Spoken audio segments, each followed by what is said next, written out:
میں جلدی سے بولا اوکے اوکے تم مرنا چاہتے ہو تو میں کیا کر سکتا ہوں. میں نے پستول اس کی طرف اچھال دیا. یہ رائفل بھی. بادل نے ناخواستہ میں نے رائفل بھی اس کی طرف پھینک دی. جیسے ہی رائفل نیچے گری اس نے مونا کو ایک طرف دھکا دیا اور جھپٹ کر پستول اٹھا لیا. اس کا رخ میری طرف کرتے ہوئے اس نے رائفل بھی اٹھا لی. اتنا عرصے بعد تم کو دیکھ کر خوشی ہو رہی ہے. اب میں اپنی قسم پوری کر سکوں گا. ایک منٹ, کیسی قسم؟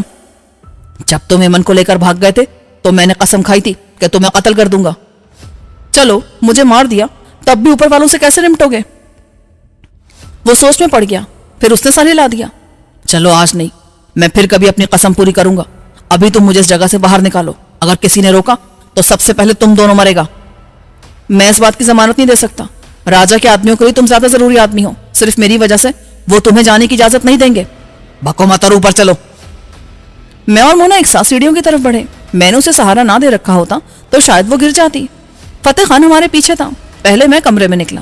اسے خالی دیکھ کر مجھے مایوسی ہوئی. میرا خیال تھا کہ شکیل کہیں گھات لگائے بیٹھا ہوگا اور دھوکے سے فتح خان کو قابو کر لے گا, لیکن وہ شاید باہر چلا گیا تھا. فتح خان ہمارے عقب میں کسی چوکنے بھیڑیے کی طرح باہر آیا تھا. میں نے تنزیہ انداز میں کہا, ابھی باہر جانے کے لیے جانے تمہیں سے کتنے مراحل سے گزرنا پڑے گا؟ تم باہر جا کر گاڑی دروازے کے سامنے لاؤ گے. یاد رکھنا 5 منٹ سے اوپر ہوئے نا تو میں اس لڑکی کو گولی مار دوں گا. کیا پوزیشن ہے؟ میں نے ریڈیو کے بٹن پر ہاتھ رکھ کر پوچھا. آل ٹیک اوور سر. جب ہم اوپر آئے تو فائرنگ رک چکی تھی. کسی نے جواب دیا. میرے ساتھ لوگ عمارت پر پوری طرح قابض ہو چکے ہیں. میں نے فتح خان کو آگاہ کیا.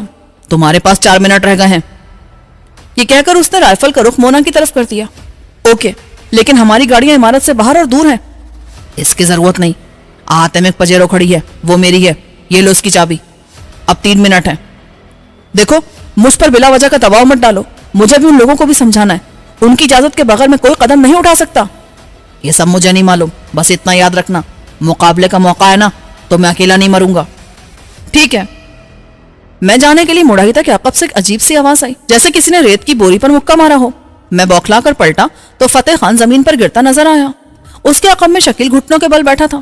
دیکھتے ہی دیکھتے فتح خان منہ کے بل گر کر ساکت ہو گیا. اس کے سر کے عقبی حصے سے خون بہ رہا تھا.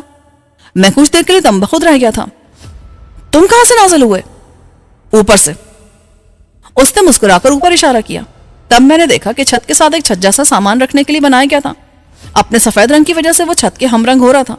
اس وجہ سے غور سے دیکھے بغیر نظر نہیں آ رہا تھا.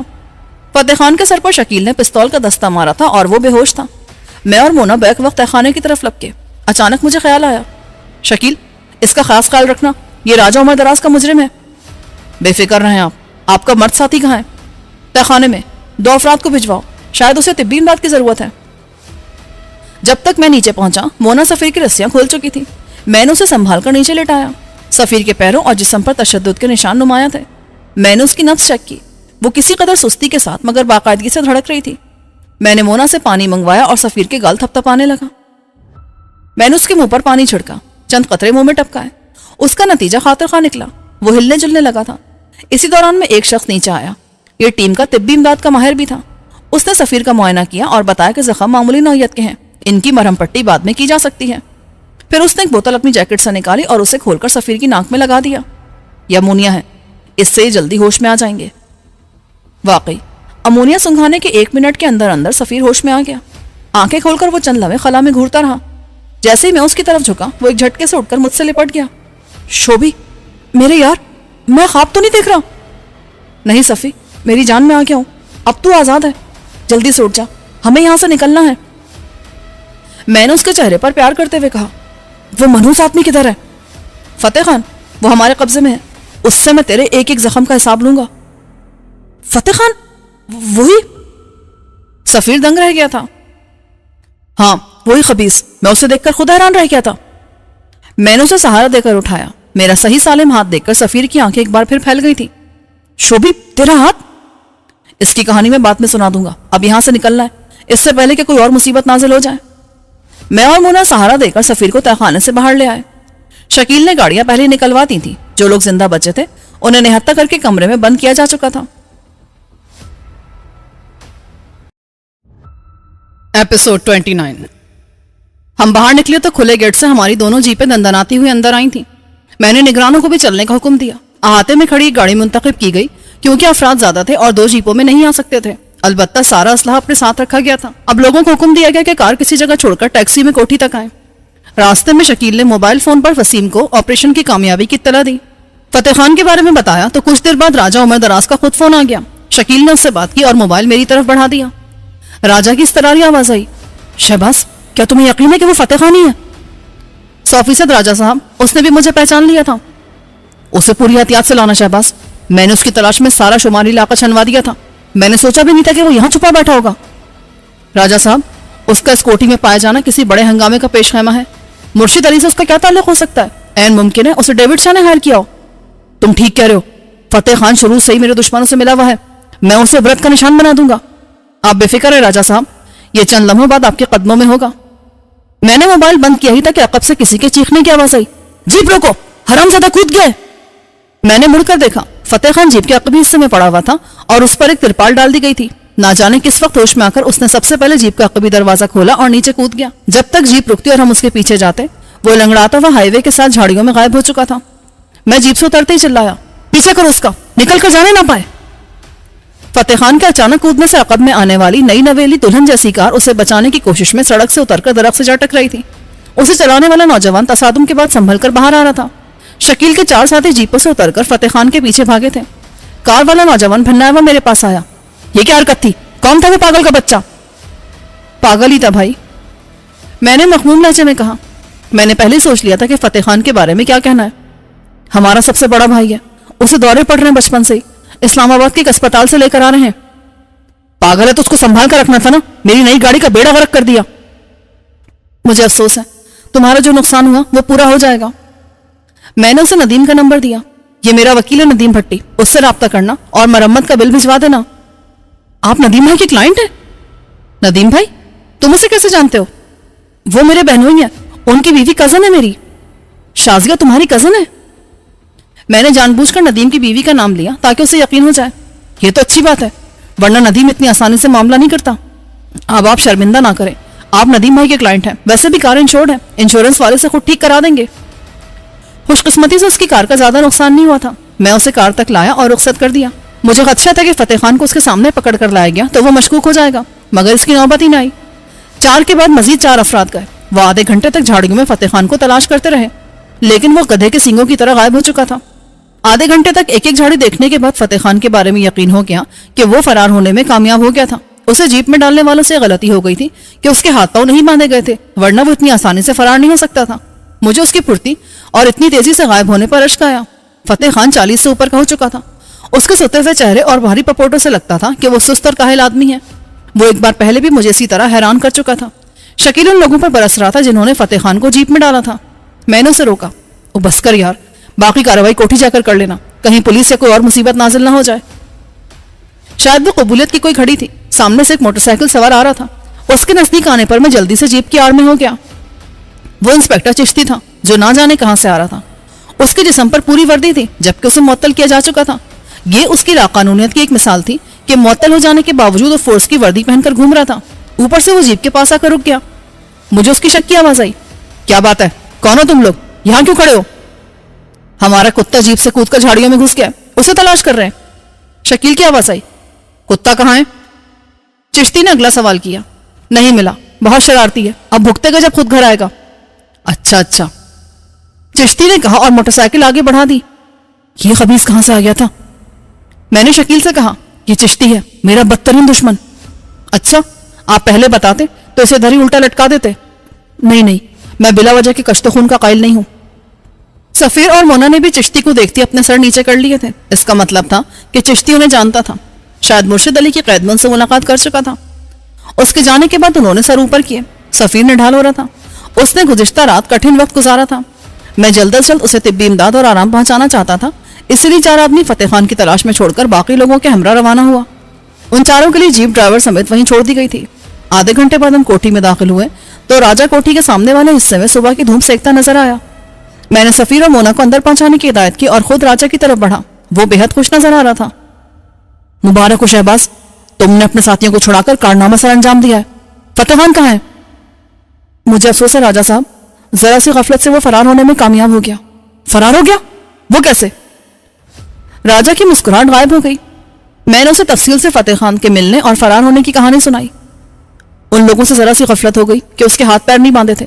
اس موقع سے فائدہ اٹھا کر وہ نکل گیا. لعنت ہو! شہباز، تم نہیں جانتے اس کا اس طرح نکل جانا کتنا خطرناک ہو سکتا ہے. راجا کو میں نے کبھی اس طرح جذباتی نہیں دیکھا تھا. مجھے اندازہ ہے راجا صاحب، 7-8 سال پہلے کتنی بار میرا اس سے واسطہ پڑ چکا ہے. وہ تو خدا نے بچا لیا، ورنہ فتح خان تو مجھے مار چکا ہوتا. اب بھی اس نے مجھے قتل کرنے کی قسم کھائی ہے. فتح خان کے پیچھے آدمی بھیجیں؟ جی ہاں، 4 آدمی اور گاڑی وہیں چھوڑ کر آئے ہیں.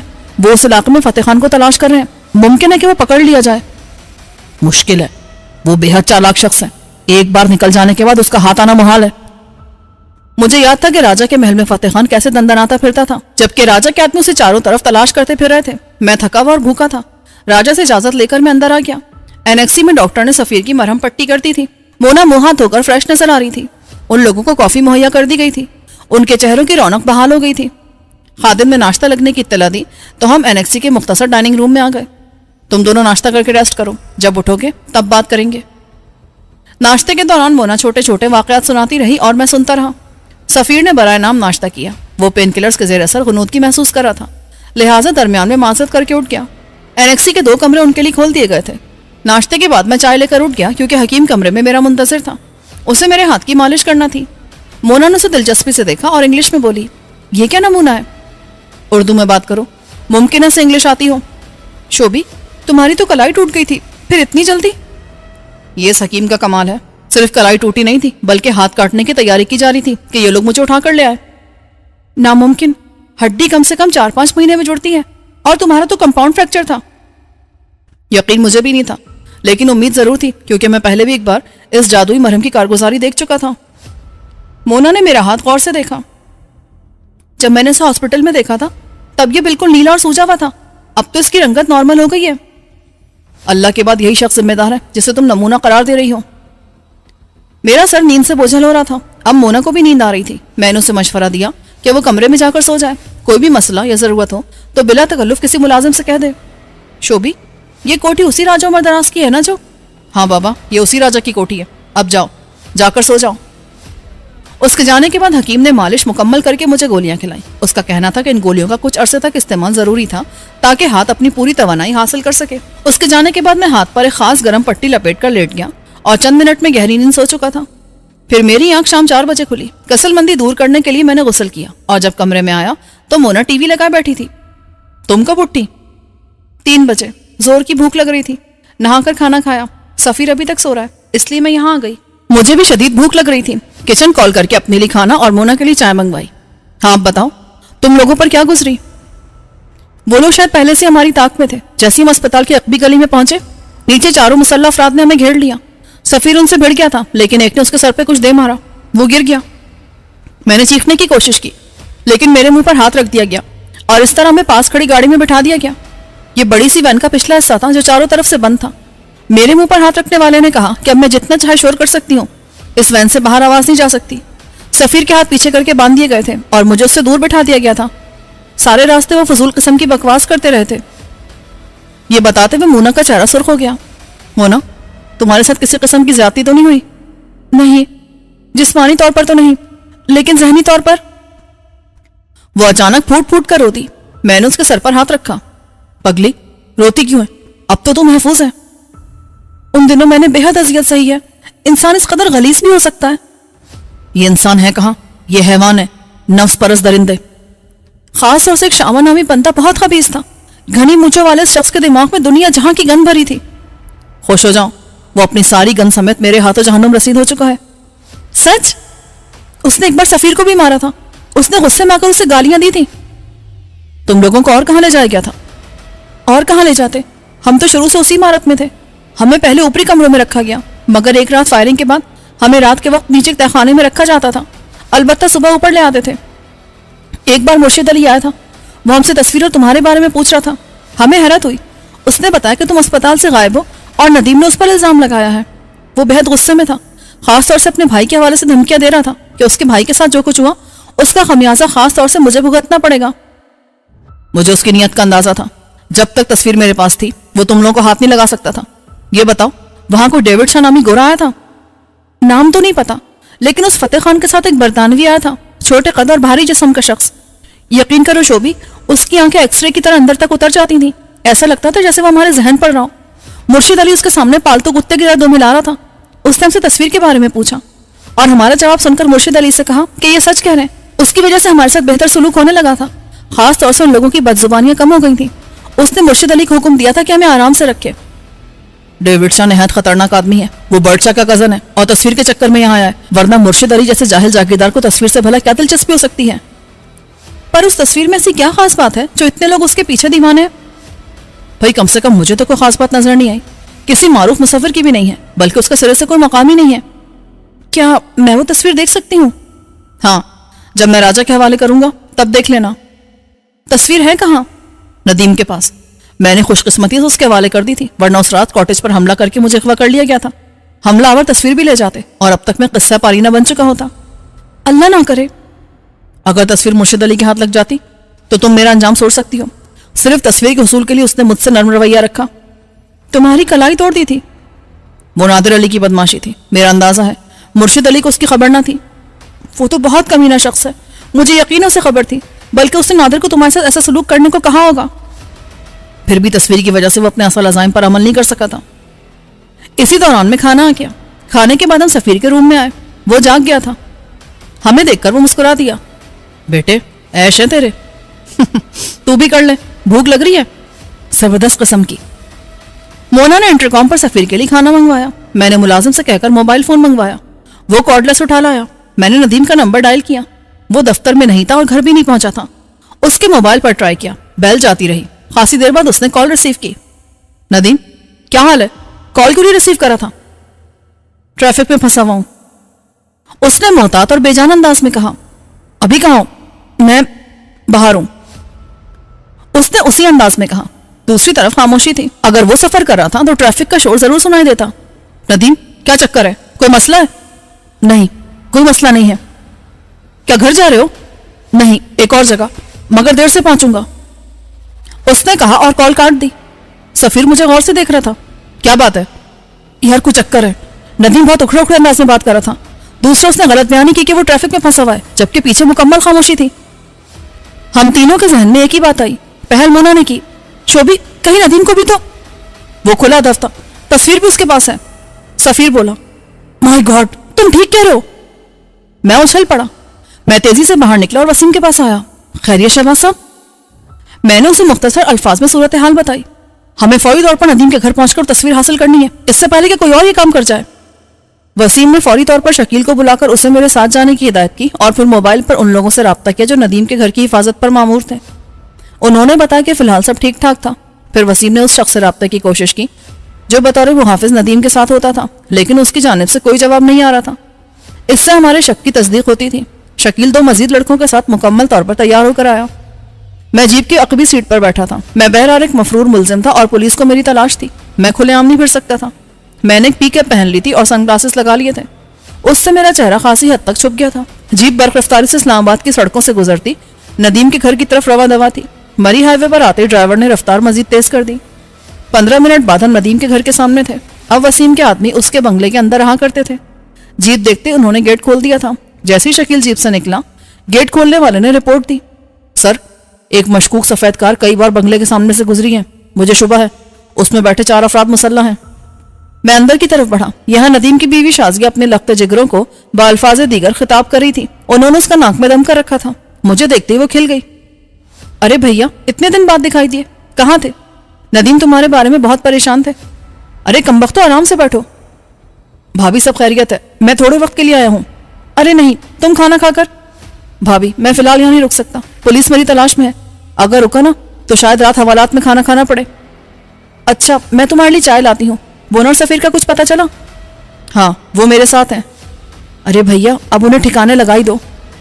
ضرور, میں بھی یہی سوچ رہا ہوں, مگر ابھی میں وہ تصویر لینے آیا ہوں جو میں نے ندیم کے پاس رکھوائی تھی. کیسی تصویر؟ کوئی 10-12 دن پہلے ندیم پلاسٹک میں لپٹا ہوا ایک رول لایا ہوگا.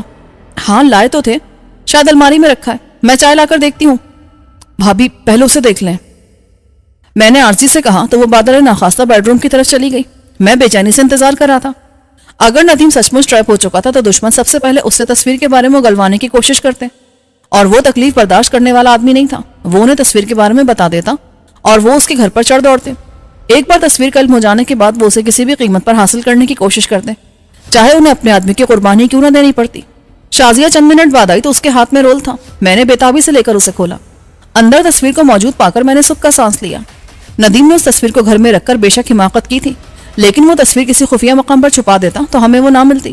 غالباً یہی سوچ کر ندیم نے اسے گھر میں رکھا تھا کہ اس کے حادثے کی صورت میں تصویر گمشدہ ہو جاتی. بھیا, ایسی کیا بات ہے اس تصویر میں؟ بھابھی, یہ تو میں بھی نہیں جانتا, لیکن اتنا ضرور پتا ہے کہ ندیم کسی مشکل میں ہے. جن لوگوں کو اس تصویر کی تلاش ہے وہ آپ کے گھر پر حملہ کر سکتے ہیں. آپ فوری طور پر بچوں کو لے کر کہیں چلی جائیں, بلکہ ہمارے ساتھ چلیں. اس کے چہرے کا رنگ اڑ گیا. یہ کیسی باتیں کر رہے ہیں شہباز بھائی؟ آپ دیکھ چکی ہیں, ان لوگوں نے پہلے بھی ایک بار حملے کی کوشش کی تھی. اس بار وہ شدید حملہ کر سکتے ہیں. ندیم کے بارے میں کیا کہہ رہے تھے؟ ندیم کے بارے میں اس سے رابطہ کرنے کی کوشش کر رہا ہوں, لیکن رابطہ نہیں ہو رہا. یہ سن کر شازیہ کے چہرے پر ہوائیاں اڑنے لگی. اللہ خیر کرے. خیر ہی کرے گا. فی الحال آپ چلنے کی کریں, میں آپ کو یہاں نہیں چھوڑ سکتا. میرے لہجے سے اسے معاملے کی سنگینی کا اندازہ ہو گیا تھا. وہ تیزی سے حرکت میں آئی. میں نے باہر جا کر شکیل کو بتایا کہ ہم ندیم کے بیوی بچوں کو لے کر جائیں گے. وہ اپنی گاڑی میں ہوں گے اور اگر کسی نے تعقب کیا تو روکا جائے گا. میں سمجھ گیا جناب, ان کی کار آگے ہوگی اور ہم تعقب کرنے والوں کو الجھا کر نکلنے کا موقع دیں. بالکل یہی بات ہے. میرا خیال ہے کار کے بجائے یہ جیپ میں زیادہ محفوظ ہوں گے. کار میں ہم لوگ جاتے ہیں, جیپ زیادہ تیز رفتار ہے. ٹھیک ہے, جیپ میں تم ان کے ساتھ جاؤ گے, میں کار میں پیچھے آؤں گا. میری تجویز ہے کہ آپ جیپ میں ان کے ساتھ جائیں, میں کار میں آتا ہوں. میں نے غور کیا. اصل اہمیت تصویر اور ندیم کے بیوی بچوں کی تھی. میرا ان کے ساتھ ہونا ضروری تھا. ٹھیک ہے, تم بقیہ افراد کے ساتھ کار میں آؤ. شازیہ پریشان تھی. بچوں کو تیار کرنے کے دوران وہ بار بار ندیم کے موبائل پر اس سے رابطہ کرنے کی کوشش کرتی رہی, مگر دوسری طرف سے کوئی جواب نہیں آ رہا تھا. اس نے اپنا اور بچوں کا ضروری سامان 2 بیگوں میں رکھا اور میرے ساتھ باہر نکل آئی. ندیم کے 4 بچوں میں سب سے بڑا لڑکا 9-10 سال کا تھا. پھر 2 لڑکیاں تھیں جو 6-7 سال کی تھیں, اور ایک بچہ حال ہی میں مارے سے وجود میں آیا تھا. وہ سب جیپ کی پچھلی سیٹوں پر بیٹھ گئے. شکیل کے ساتھ آنے والے ایک نوجوان نے ڈرائیونگ سیٹ سنبھالی اور ہم روانہ ہو گئے. ندیم کی پرانی سفید کار جیپ کے پیچھے تھی, جس میں شکیل اور اس کے ساتھی چوکس تھے. ہائی وے تک آتے آتے 2 گاڑیاں ہمارے پیچھے لگ چکی تھیں. ان میں ایک سفید کار تھی اور ایک سرخ رنگ کی ہوڈ والی جیپ. وہ ہائی وے پر ذرا فاصلہ رکھ کر ہمارے پیچھے آنے لگی تھی. میں نے موبائل پر شکیل سے رابطہ کیا. کیا یہ دشمن ہو سکتے ہیں؟ امکان ہے جناب, خاص طور سے سفید کار کے بارے میں میرے ساتھی کو یقین ہے. یہ وہی کار ہے جو مشکوک انداز میں ندیم صاحب کے بنگلے کے ارد گرد گھوم رہی تھی. تم اپنی رفتار نارمل رکھو اور دیکھو ہمارے رفتار بڑھانے پر ان کا کیا رد عمل ہوتا ہے. میں نے کال بند کر کے ڈرائیور سے رفتار بڑھانے کو کہا اور اس نے ایکسیلریٹر پر زور ڈالا. جیپ چند سیکنڈ میں 60 میل فی گھنٹہ کی رفتار سے 90 میل فی گھنٹہ کی رفتار تک جا پہنچی. میں نے پلٹ کر دیکھا. شکیل کی کار دور ہو رہی تھی, مگر سفید کار کے عقب میں آنے والی سرخ جیپ کی رفتار بڑھی اور اس نے شکیل والی کار کو اوورٹیک کرنا چاہا. وہ کار اس کے سامنے آ گئی. اس کا ڈرائیور کار کو لہرا لہرا کر جیپ کو آگے آنے سے روک رہا تھا. اتنی دیر میں ہم خاصا آگے نکل چکے تھے. میں نے جیپ ڈرائیو کرنے والے نوجوان سے پوچھا, آگے جا کر کوئی متبادل راستہ ملے گا؟ بالکل ملے گا صاحب, مگر وہ ویرانے سے گزرتا ہے, سڑک بھی خراب ہے. کوئی پرواہ نہیں, ان لوگوں سے پیچھا چھڑانا ضروری ہے. کوئی 4 کلومیٹر بعد آئے گا راستہ, اس نے بتایا, اور تیز رفتاری کی وجہ سے سب نے سیٹ بیلٹ باندھ لی. اچانک میں نے سفید کار کو لڑکھڑا کر ہائی وے سے اترتے دیکھا. وہ کوئی 1 کلومیٹر پیچھے تھی. اس کے عقب میں ریڈ جیپ سے کوئی کارروائی ہوئی تھی. یا تو انہوں نے فائر کر کے اس کا ٹائر بیکار کر دیا تھا, یا پھر عقب سے ٹکر ماری تھی. بہرحال شکیل کی کار سڑک سے اتر کر رک گئی تھی. رفتار بڑھاؤ, وہ آ رہے ہیں. کون آ رہا ہے شہباز بھائی؟ بھابھی اب بچوں کو دیکھیں, باقی سب مجھ پر چھوڑ دیں. جیپ اب 100 میل فی گھنٹہ کی رفتار سے اڑی جا رہی تھی. اتنی رفتار پر معمولی سا حادثہ بھی ہم سب کو ختم کرنے کا باعث بن سکتا تھا. شکیل اور اس کے ساتھیوں کے پیچھے رہ جانے سے ہماری عافیت اسی میں تھی کہ سرخ جیپ والوں سے دور رہیں. اب مجھے 1% بھی شبہ نہ تھا کہ جیپ میں ہمارے دشمن تھے. سامنے سے سڑک بند ہے, ڈرائیور ہزیانی انداز میں چلایا تو میں نے چونک کر سامنے دیکھا. 2 بڑی گاڑیوں نے سڑک بند کر دی تھی. ان کے عقب میں کچھ مسلح افراد صاف نظر آ رہے تھے. میں نے فوری فیصلہ کیا, جیپ سڑک سے اتار لو اور کچے سے گزرنے کی کوشش کرو. مگر سڑک ایسی جگہ سے بلاک تھی کہ جیپ کا کچے میں اترنا ممکن نہیں تھا. سڑک کے دونوں جانب گہرے نالے تھے. اس موقع پر ڈرائیور نے عقل بندی کا ثبوت دیا. اس نے بریک لگاتے ہوئے جیپ گھمائی اور اس کا رخ دوسری طرف کر کے ایکسیلریٹر دبا دیا. سرخ جیپ والے بوکھلا گئے تھے. انہوں نے سوچا بھی نہ تھا کہ ہم پلٹ کر ان کی طرف آئیں گے. وہ لہراتے ہوئے زن سے ہمارے پاس سے گزر گئی. خاصی دور سفید کار نظر آ رہی تھی. میں نے پیروں کے پاس رکھی رائفل اٹھا کر ڈرائیور سے کہا, نام کیا تمہارا؟ بابر. جب میں کہوں بابر تو جیپ دائیں طرف کچے میں اتار کر دوبارہ اسلام آباد والے رخ پر سفر کرنا, سمجھ گئے؟ جی جناب.